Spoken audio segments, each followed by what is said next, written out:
My autism diagnosis, then and now, by Autistic. I was diagnosed with autism when I was 6 years old, back in the early 2000s.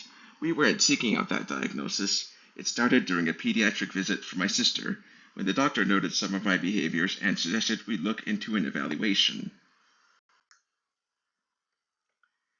When I was 3, doctors noticed I wasn't talking much and had taken a long time to walk.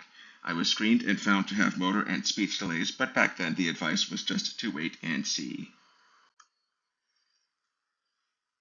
The evaluation process in Colombia was long and involved several specialists. They didn't all agree, which made things confusing for my family. Dr. S., the developmental specialist, noted that I was cognitively ahead of my age and a strong reader, but she also saw physical and speech concerns and recommended therapy right away. Different specialists had different ideas. The psychologists thought it was autism. Dr. M., the geneticist, disagreed and suggested mild cerebral palsy. The neurologist barely spoke to us and handed my parents a paper he had written himself.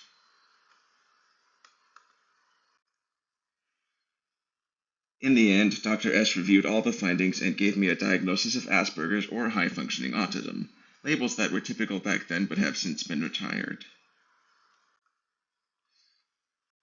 Even though it was a hard label to accept at first, the diagnosis gave my mom direction. She was able to connect with other parents and find resources to help support me.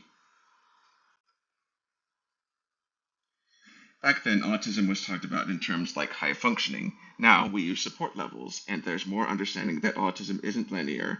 It's a spectrum with many dimensions. Getting diagnosed shaped how I saw myself. At the time, it felt like a limitation, but today I understand those traits as differences, not deficits.